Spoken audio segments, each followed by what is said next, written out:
Pada kisah yang lalu diceritakan, Raden Purbaya yang baru saja tersadar dari pingsannya bermaksud hendak menjenguk jenazah ayahandanya.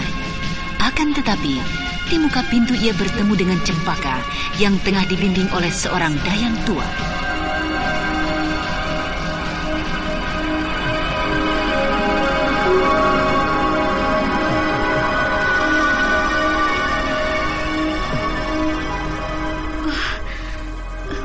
Bagaimana keadaanmu, adik Purbaya? Kau, Kak Cempaka. Bagaimana keadaanmu? Lepaskan saya, Paman Sedawarna. Saya dapat berjalan sendiri. Iya, baiklah Raden. Tapi berhati-hatilah. Terima kasih, Paman. Bagaimana keadaanmu, Kak Cempaka? Aku mendapat sedikit luka. Aku baru saja menjenguk jenazah ayahandamu. Kembalilah Kak Cempaka beristirahat. Saya akan menjenguk keadaan Kakang Landayan setelah menjenguk jenazah ayahanda. Marilah Dayang. Ampun Raden, kami semua tidak berhasil menemukannya. Entah iblis dari manakah yang telah berbuat biadab dan menyebar malapetaka di Karangsedana. Aku berjanji, Paman, aku tidak akan naik tahta sebelum berhasil menemukan iblis kejam yang telah membunuh ayahandaku.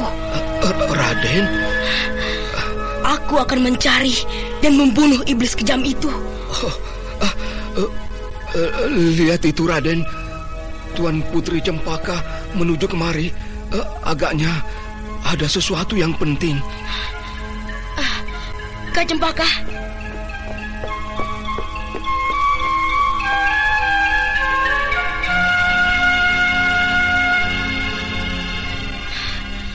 Ada apakah kakak datang kemari? Kakang Landayan telah sadar dan ingin berbicara denganmu. Baiklah, aku akan menjenguknya sekarang. Marilah, Kak. Kau jalanlah dulu. Aku tidak bisa berjalan terlampau cepat. Seharusnya kakak menyuruh Bibi Dayang untuk memanggilku. Keadaan kakak kelihatannya cukup parah. Ia khawatir dan takut menemuimu dalam keadaan berduka. Aku mengerti. Karena itu aku meminta ia menemani Kanda Landayan.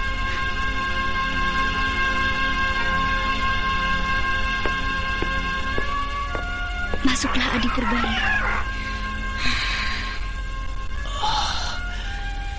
Engkaukah itu, Raden? Masuklah. Masuklah. Ada yang ingin kubicarakan denganmu.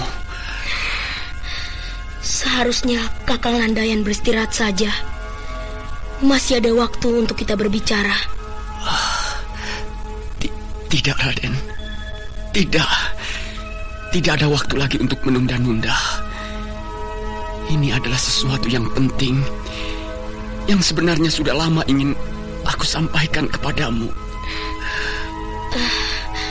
Kakang tidak seharusnya memaksakan diri. Beristirahatlah. Dinda Cempaka, maukah Dinda membiarkan aku berdua saja dengan Raden Purbaya? Baiklah Kanda. Aku menunggu di luar.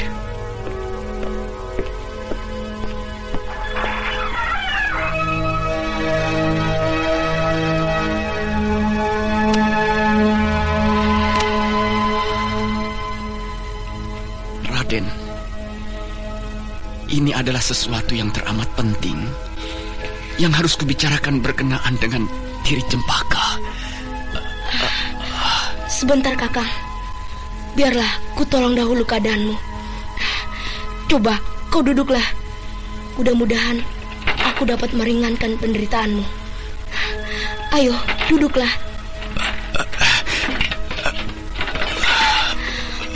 Aku akan mencoba menyalurkan hawa sakti dalam tubuhku padamu. Kakang pernah melakukan semedi? berlatih olah kanuragan? Aku tidak memiliki kepandaian itu, Raden. Baiklah, jika begitu, kosongkanlah pikiran Kakang. Dan nanti, jika merasakan hawa hangat yang masuk ke dalam tubuh Kakang, tetap tenang. Jangan melakukan gerak perlawanan. Tetap lemaskan seluruh syaraf-syaraf di tubuh Kakang. Bersiaplah. Iya, Raden.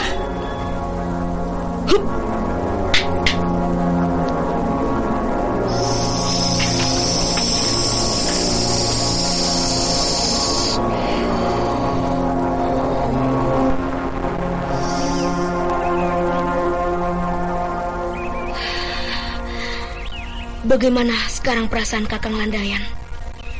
Apa sedikit lebih segar? Iya, aku merasakan tubuhku lebih segar, Raden. Terima kasih.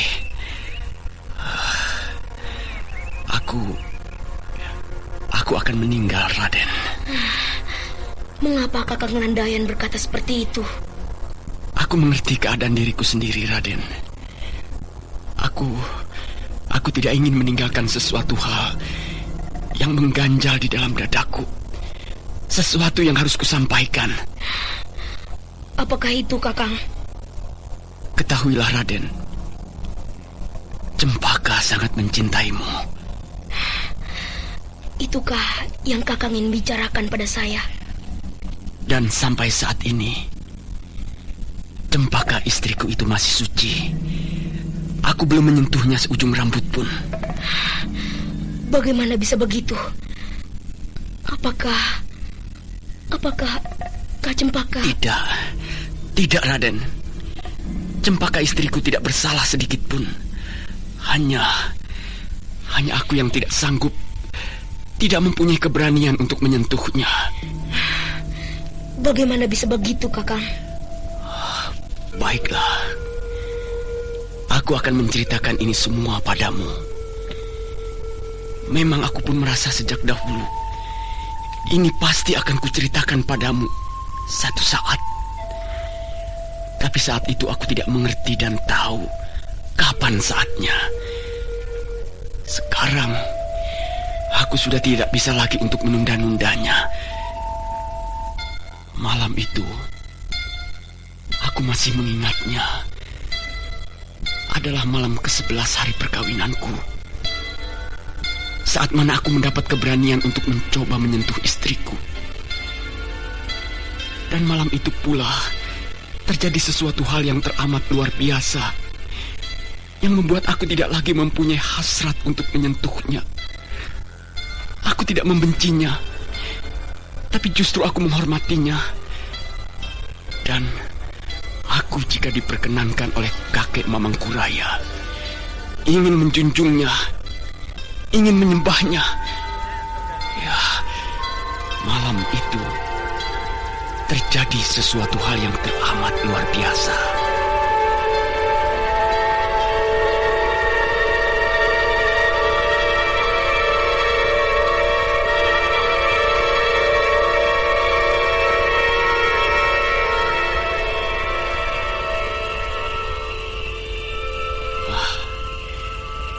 Cukup sudah aku bersabar. Malam ini aku harus mendapatkannya. Ia adalah istriku. Ia adalah milikku. Ia masih saja berada di Taman Sari. Selalu begitu. Menyendiri, duduk termenung, melamun dan mengacukan aku suaminya. Aku akan menunggunya. Malam ini juga aku harus mendapatkannya. Harus. Itu agaknya dia telah datang.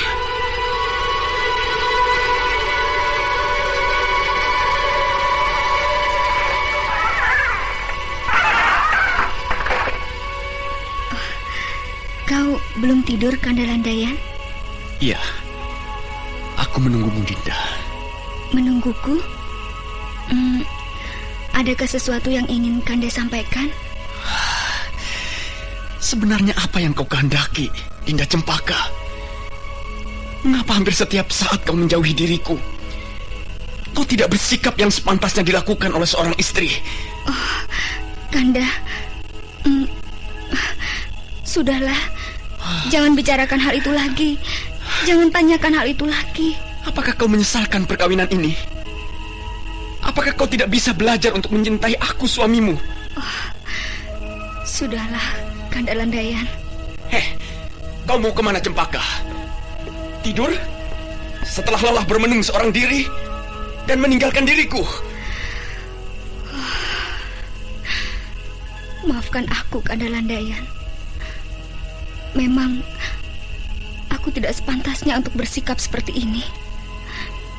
Tapi terus terang, aku tidak mengerti, Kanda. Aku tidak mengerti mengapa aku bersikap seperti ini. Maafkan aku, Kanda Landayan. Kau harus berusaha untuk mengerti. Kau adalah istriku.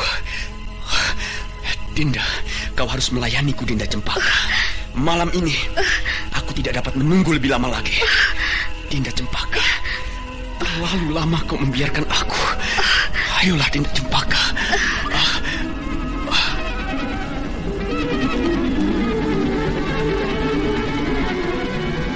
Raden Landayan tidak dapat lagi menguasai dirinya.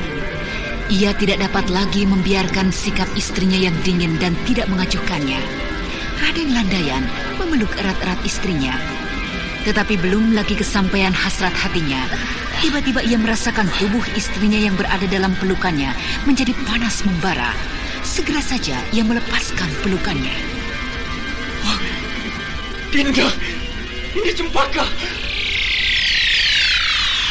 Apakah aku ini tengah bermimpi?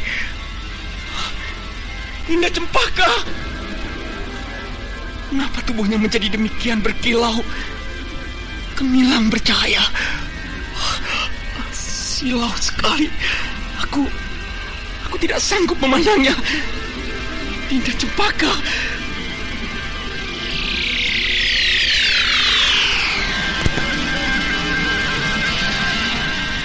Cahaya itu lenyap. Cahaya itu hilang.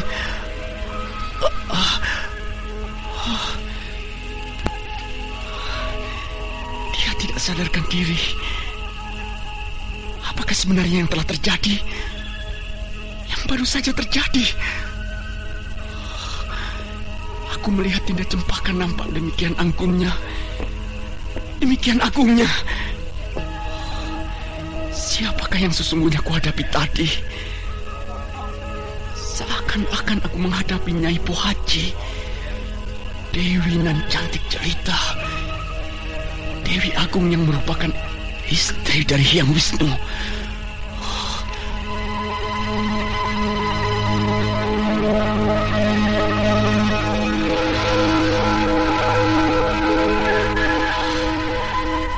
Dan ketika istriku terbangun, sedikit pun ia tidak sadar tentang dirinya itu. Dan sejak saat itu, aku tidak berani lagi untuk menyentuhnya. Sampai satu saat, beberapa bulan kemudian, aku kembali ke kamarku dalam keadaan mabuk. Dan saat itu, aku benar-benar lupa dengan semua pengalamanku itu. Aku datang menemuinya. Aku merangkulnya. Dan hal itu terulang kembali.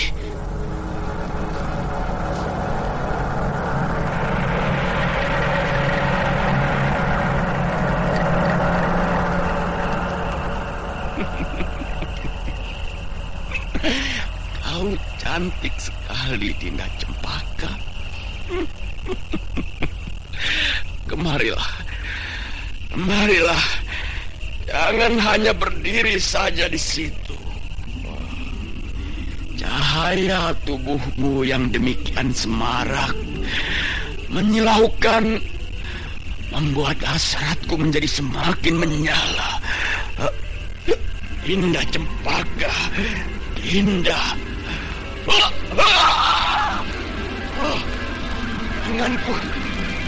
Tanganku terbakar melepuh dan menghitam seperti ini. Iblis! Iblis!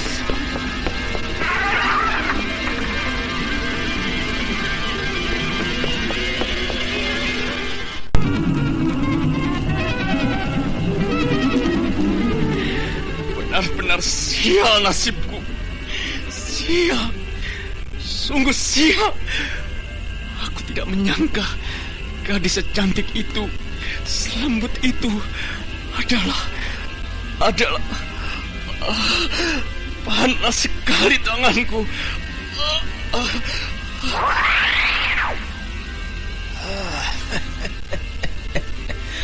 Ada apa? Kau menangis dan mengerang seperti seorang bocah cengeng anak muda.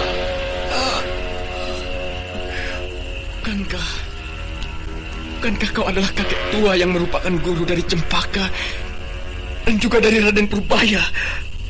Benar. Ada apa? Bukankah kau Raden Landayan, suami dari Cempaka? Ya, aku memang Raden Landayan.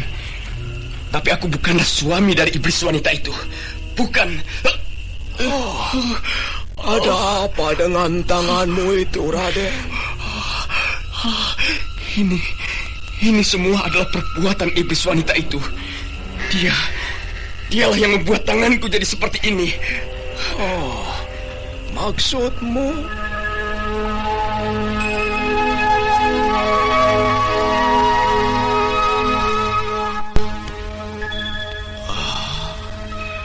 Aku kemudian menceritakan segalanya tentang istriku. Segalanya, Raden. Dan setelah mendengar ceritaku tersebut,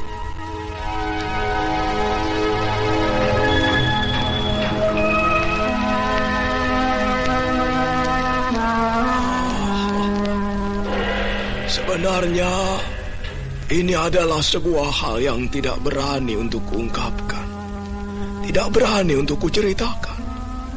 Tapi sekarang situasinya justru menuntut untuk itu. Kau harus mengetahui semuanya, Raden. Semua tentang istrimu. Nah, ketahuilah, Raden Purbaya dan Cempaka telah ditakdirkan Dewata untuk saling berjodoh.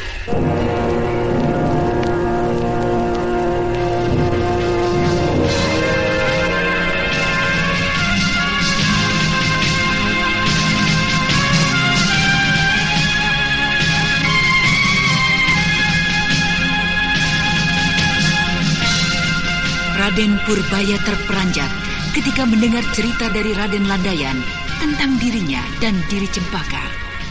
Raden Landayan pun terhenyak kaget ketika melihat Raden Purbaya terlonjak.